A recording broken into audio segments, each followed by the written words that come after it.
What's going on, tribe? We have another one here. Women don't need men at all. Did an advert for Emma Raducanu did an advert for HSBC recently, which you may have missed. HSBC rewrote 3 classic fairy tales. Their book's called Fairer Tales, and it shows that women don't need men at all. With financial attitudes shaped as early as 5 years old, the new book challenges traditional gender stereotypes. The new book, called Fairer Tales, Princesses Doing It for Themselves, reimagines Cinderella, Sleeping Beauty, and Rapunzel as successful businesswomen. Prince Charming... Successful businesswomen. Prince Really? Charming is erased as the main character. Emma Raducanu read to them, "So in the end, the princesses didn't need a prince to save them. They set up... Oh no, is she Romanian? Please. And it's confirmed. She is Romanian indeed. Oh no. There it is. I can tell by her last name. Tells girls they don't need men to succeed as she reads a revised fairy tales of Prince Charming. Okay. British professional tennis player with origins in Romania and China. All right. Not as bad as we thought. Her parents, Ian and Renee, originally from Bucharest, Romania and Shanghai, China. She adopted the mentality and ethics of her idols, blah, blah, blah. Let's see. She attended Newstead Wood School Selective in Southeast London. All right. That explains that. Cool. Westernized, Western mentality. Got it. All right, boys. I thought the mind virus had reached all the way out here. Pronto. The princesses didn't need a prince to save them. They set up their own businesses, saved their money, and then spent it very wisely. Maybe one day you'll buy a tower or set up your own shoe business," That's a quote. said the tennis player. That's the worst. I mean, I read Meghan Markle's book, The Bench, and that's worse. That's worse. Wow. Yeah. What an inspiring tale. Fairer Tales. It's so Princesses doing it for themselves. Have you seen the South Park episode of where Cartman wakes up? He has a nightmare. You told me about this Where over everyone- lunch yesterday. For the people that haven't seen it, what is Cartman has a nightmare. It turns out he is a diverse black woman. His character is recast, and all of his friends, Kenny and everyone else, are diverse female or transracial characters. And then Cartman wakes up from the nightmare. No! And his mother comes in. What is it? What is it? Are you having another dream where once again all my favorite characters in the cartoons have been replaced by ethnically diverse women? And she goes, "It's okay, Cartman. It's okay. The CEO of Disney isn't hiding under your bed. Would you check? Would you check, Mum? Okay, I checked. She's not there. I'm worried that she's going to come out again and replace all my favorite characters with ethnically diverse women." I love those guys. God, they keep doing it. Yeah, I mean, it's the same thing with there was that rather unappealing young woman who was meant to be is playing Snow White in the new Disney Snow White. Rachel Ziegler. No, somebody else. And she... It is. Is it? Yeah, Rachel remember. Ziegler. Well, she said Prince Charming wasn't a prince, he was a stalker. Yeah, and she didn't need Prince Charming to discover that she could be the woman she could be. I mean, this is like sub-Barack Obama circa 2007. Like, the princess is the person she's been waiting for or something. You think... Your sister's keeper. Why don't they invent new tales? That's what I can never understand with that. Why don't they just invent new tales instead of screwing up every existing tale that's loved? Well, make your boring movie about an inspirational tale of a woman who wants to start a business and then does and has some success. I mean, okay, make that into a film. Why do you have to go and ransack and pillage all of the storehouse of stories that people like? Brett Cooper's playing Snow White for Daily Wire. Did you see that announcement? What? You haven't seen this? Oh, no. Let me tell you. Jeremy Boring and Ben Shapiro are doing their own live-action remake of Snow White with Brett Cooper as Snow White.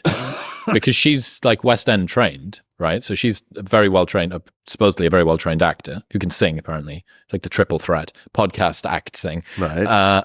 And they announced it the other week. It's going to be coming out next year. God, I hope they'd slay Disney. There's a rumor that Disney has had to reshoot a ton of scenes including all of the dwarf scenes, because originally the dwarves weren't dwarves. That's right. They were like a multiracial just group of different people. They were diverse ethnic women. It was the South thing again. But apparently, this is just a rumor, but apparently they've reshot it, all of the scenes with the dwarfs, to CGI actual dwarfs in. Oh. So they've gone full... Yeah, because I know that there was a revolt of the dwarves, which is something you don't hear ever. Yeah, it's the snake eating its own tail. They're trying to be diverse and inclusive to the point where you can't even, it's like walking on eggshells with everybody and every idea. You can't, because there's always somebody that's a victim. So when they made this Snow White movie, they were doing the DEI thing with the dwarves. And then they didn't give little people their positions for the one major movie that was like, yes, small people should be playing these roles. Then they got a whole bunch of slack from obviously this minority group that is struggling in the world, and it would be nice if you actually casted them in their appropriate roles for one of the most popular stories ever. And they didn't, because they were trying to be too woke. And then they got flack for that. And then they got flack for their actors saying crazy stuff. And then they went and reshot everything. They're in the hole like hundreds of millions of dollars, and this movie's still going to tank when it comes out. Nobody wants to see this. We're tired of the message. We're tired of being told how to think. We're tired of being told what should be normal in society. We just want to see about the story. We want to see a movie that's pure entertainment, not chastising me morally or what you think is morally appropriate in society today. We're sick of it. It's not just that. It's Marvel's too. The latest one just came out with all the chicks or whatever, just tanked hardcore. Every single movie is tanking that they're putting out. And now they're trying to tank Star Wars too and make that go even more woke than it has. Nobody wants to be pandered to. If I take my kids to go see a movie about a fairy tale, I want them to enjoy themselves for the storyline, for the cinematography, and for wholesome family values. I don't want you pandering to some woke, diverse groups. I don't want you instilling narratives and messages and imposing your worldview that only a small percentage of the population shares, like 1% or whatever. And you wonder why people recoil and now you lose all this money. Target loses all this money. Bud Light basically in the dumpster. Nobody wants to buy it anymore. We've went into supporting this to such an extreme that's now a detriment to one of the genders in sports. I mean, look, I have one here right that I haven't even started reading yet, but check this out. If you think this isn't getting crazy, female boxer withdraws from Canadian tournament after being told her rival was, I don't even say this out loud. I'll let you guys read it. Was, Magic Man with an hour's notice, leaving her fearing for her safety. She only found out an hour before the fight, and she pulls out. Smart woman, because that difference is insane. Says Dr. Katia Bissonnette withdrew from the 2020 Provincial Golden Glove champ in Victorville, Quebec, after learning she was due to compete against Magic Man. Magic Man was declared the winner by default after organizers could not find a replacement, for the fight. The woman cited physical and psychological risks as the reason for her withdrawal. So that's who is this? This is Katia and, medical intervention stuff. She also cited a study by the University of Utah, which found that men can punch 163% harder than women. Studies on the strength of magic suggested that hormone blockers may reduce biological advantage slightly.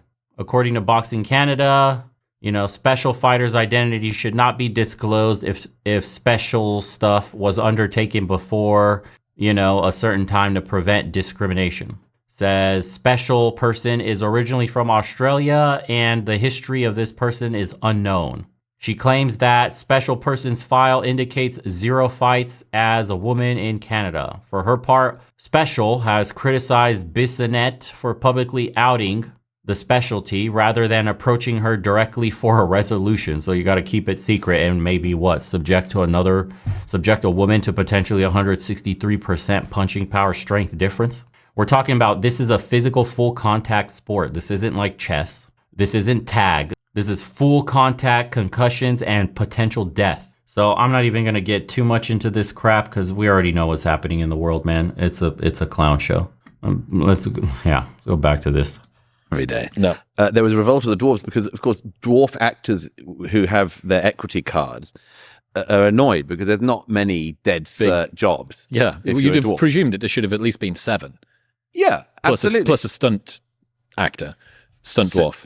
Stunt one to do all 7 stunts. Well, you could have 14, I guess. It depends how demanding the acting. How much largesse you want to spread around the dwarf actor community. Yeah. But yeah, the point is there actually was apparently a rebellion about this because like, these are some of the few like dead cert roles we've got. Well, is this not the same? The people who didn't cast that, is that not the same group of people that would say we can only have a gay actor playing a gay man, and we can only have a black actor playing a black man, and we can only have Those people as such. I won't use the word. Yeah, I mean that again. Like, we haven't got time to go at the pace of these people. Acting is pretending to be other people. People will be shocked that most people who play Hamlet are not themselves members of the Danish royal family. Welcome to the world of make-believe. These are luxury beliefs, man. What I've told you guys before, it's actually coined in a term. It's a coined term from a book, luxury beliefs. It's only here in the West where we could have these kinds of ideas, toy with gender norms, and for the most part not deal with the worst of the repercussions because of the wealth we have as a society as a whole compared to everybody else. This is why you will not and will never probably find this kind of idea, at least until the other nations catch up in wealth to us. They become opulent, if they ever do, and have riches far beyond their needs, and they can sit on their ass and come up with destructive ideas such as these that will have a bare minimum effect on the ones mainly propagating these ideas, because it's coming from the top. It's the upper class that distills culture down to us. This is upper class ideals, and by upper class, I mean like top percentile upper class. These are the people that live behind gated neighborhoods. They have trust funds. They're the heads of companies. They rub elbows with leaders of other countries, with local leaders, senators, congressmen, all this stuff. These are the people, the families that are propagating these ideas down on the rest of us. And we're the ones that have to pick up the pieces from all the destruction of these ideas not meshing well with reality. In the real world, men and women need each other. In the real world, people come together to get ahead in life. In the real world, families are a necessity. People do long for love. People do long for intimacy. Women want to cater to their men. Men want to take care of their women. Both genders want to have families. They want multiple kids. It's only the people at the top who live in honestly, what seems like a different planet because their wealth has unlocked such a lifestyle that is completely alien to the rest of us. They have no needs. They have no wants. They're completely bored.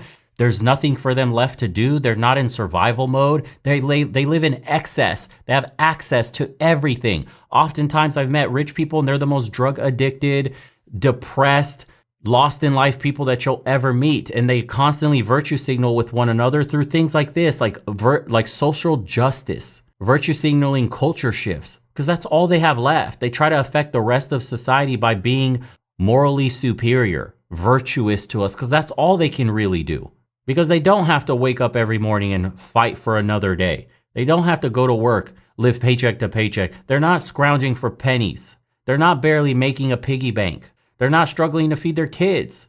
They just sit there and exist. They breathe air and they're bored, depressed. They don't know what to do with themselves. I know. I'm going to take up a cause, a worthy cause. What's worthy to them? Social justice. And it oftentimes is completely detached from the needs of regular people. Why do you think we're struggling so much here at the bottom? Why do you think people are on just look at the streets, man. Crimes exploded. Homelessness exploded. Drug abuse exploded. All 3 of those were kept in check when families were still nuclear and extended. We've destroyed the idea of the nuclear family for the gynocracy, for empowerment, for putting one gender up above the other one because one was oppressing the other. That's what they say. But the rest of the world says, no, that's not true. Men and women belong together. We do belong in big families. We love kids. Marriage isn't seen as an issue. It's seen as what everybody should do, a benefit to both a man and a woman. A man isn't the enemy. A woman isn't the enemy. We bring joy and support into one another's lives. That is foreign to the West today. Our kids are being taught, indoctrinated, actually, in these camps that we call school today, public education, to view themselves as a victim of the system in some manner. Everybody has a box today they can place themselves in and say, I'm oppressed. You're taught to hate your neighbor. Everybody is an enemy. God knows whoever you vote for, left or right, doesn't matter. If it's not my team, you're the enemy. We're not all under God, indivisible. America, Americans, patriotism, gone out the window, man. And this kind of adversarial thinking, this it's me against you, has led us to not care about our infrastructure, not care about our social issues. We have all the worst statistics trending in the wrong direction for decades now, and nobody cares to fix it. All we do is virtue signal the latest trends, whatever's popping off for this month, that month, and then we move on to the next thing like zombies. We're constantly being drained of our ability to think because social media, because our cell phones are practically wired into our head. No one has time to formulate a single original thought. And now society is just devolving in real time at a rapid pace, ever increasing as well. We're falling off, like we're off the cliff now. We're about to start free falling. We're barely about to go terminal. There's still a bit of resistance, but soon there won't be any. Dude, we're in deep shit. History says we're not turning this around. Nobody is going to come save the day. I wish it could be different, man. I really do. I love America. I hate the government. I love the American people. I despise government. I can't help it. I'm seeing inept people at the top lead us into ruin. We're partially to blame because we don't do our civic duty, but what we've allowed them to do to us is so shameful. I can't believe that the America I grew up in has so radically changed, I can't even recognize it anymore. It's no longer a place where multiple people from all over the world, it doesn't matter where you come from, this was the land where you had the opportunity to make something of yourself. As long as you worked hard, as long as you put in the effort, you can become something, become someone. You could come here for a better life, which is what my parents did and achieved. But that system is no longer available to people my age, to me, to the ones coming over today. It's been so twisted. Now everybody's shielding themselves, guarding themselves for one another. We don't even have family functions anymore, block parties, barbecue cookouts in the neighborhood. Nobody does. The parks are empty. Where are the families? They're filled by homeless people now. You can't even go to the park. The sidewalks are filled with homeless people. The sense of community is gone. The sense of being an American is gone. I used to be proud. It used to be a flex to say you're American. Felt good about it. Like, damn, I'm in the greatest country on earth. Now it's shameful. I'm being honest with you. People all over the world, they don't look up to Americans anymore.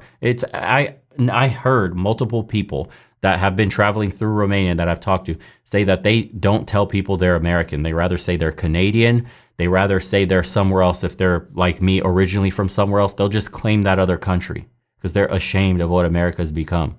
We're a laughing stock of the world now. Sad, dude. Really is.